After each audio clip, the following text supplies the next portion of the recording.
Hi and welcome to this video. Okay, off the back of my last video about running the Bravo throttle quadrant with the Logitech switch panel, I got a couple of questions about how certain things are configured. So I thought I'd just first explain the difference between a momentary switch, where you press the switch, whatever action is on that switch takes effect, and then of course you let go of the switch so that action stops.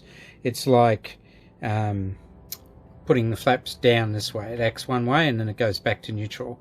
Whereas you also have on-off switches. So when you press the switch on, it has an effect and that effect stays there. So for example, on the 787, if we look at the throttles, so my throttles work here and my reversers work here as throttles and reversers work.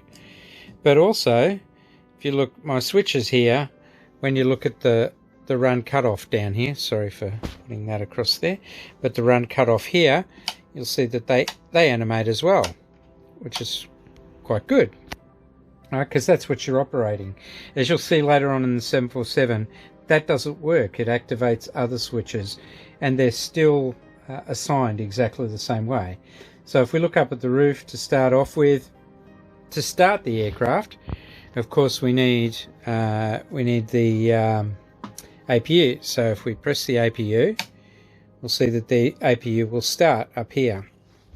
And then if we go to the flight display here, we can put it into system. I'll swap that over. ECAS, we put it into system status. And we can go down here. Pardon me, I don't have a mapping for that. You can see here that the APU is now up to speed. Okay, so that's all right.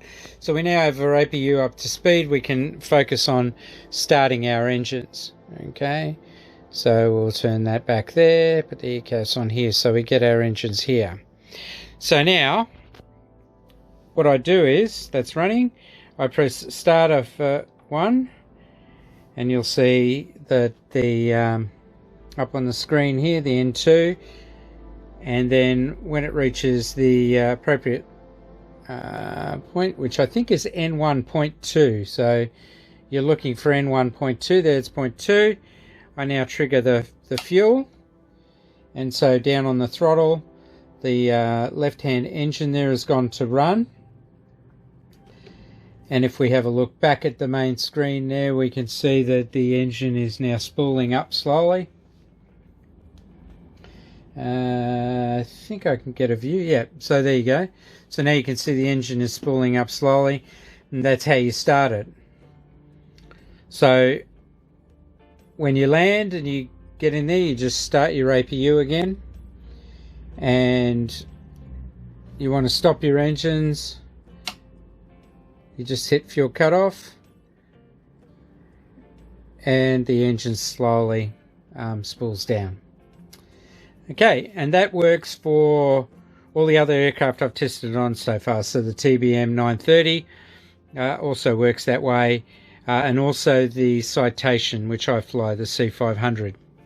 So this process works in those aircraft as well, but it doesn't work in the 747.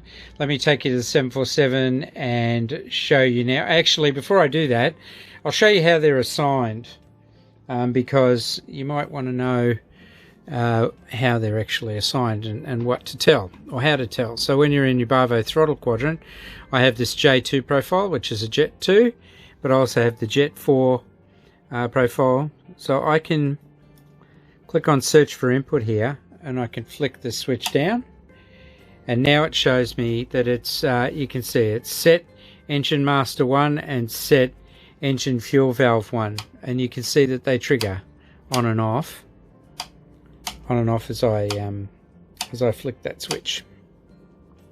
Whereas if you look for starter, say starter 1, it's not in there, is it? It's in Cytec.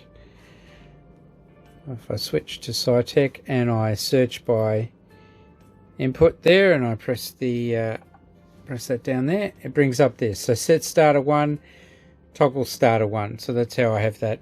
So I have that for 1, 2, 3, and 4. And I have this for the fuel cutoff switches. And for the APU, you see, I have the APU set to do that. Hang on. It isn't searching. Oh, I've got to switch back to the Bravo throttle quadrant when you're doing multiple things like that. Okay, so I now search for joystick, and that's APU starter is on that button 23, and the one here is just APU gen. You can find that yourself. So that's how it's configured for the Bravo throttle quadrant for a 2-engine profile. So this profile actually works in twin engine pistons as well. You just change the controls over if you want. So let's go have a look at 747 and the differences there and what does and doesn't work. Okay, well, welcome back. So now we're in the 747, as you can see. So we'll look down at the throttle quadrant there on the screen, and you can see that my individual 4 throttles, they all work here, and you'll hear the engines in the background because it is actually running. That's all working. Put that back to neutral. I'll just get them out of the way, actually. You can see, we'll pull the speed back. So these here, you can see I'm flicking these switches now, but the cutoffs aren't working in this plane for some reason. If you go up and look up at the, if we look up at the roof here, we'll see that they're, you'll see in this section in the middle here, the fuel section, that's what's turning on and off in this aircraft. I'm not sure. There's no explicit link, as I've shown you, for cutoff, but that's what works in the other planes, but it doesn't work in this one. For some reason it shows up on the panel. We can see if we look at the starters, so if you look at the starters 1, 2, and 3, and 4 here, the engines are running, but you could press that. Oh no, because the engine's running, it won't activate. Actually, what you're seeing here is that the starter control works, but it doesn't animate, and it's the same as what you'll see in a second from the APU start. You see? So if I turn the APU off, the animation doesn't work, but it does actually turn off. So when I turn the APU on, you'll see it turns back on. For some reason it animates on, but it doesn't animate off, even though it actually does stop. So that's basically the difference with the 747. So you could set up starter switches on the Stream Deck.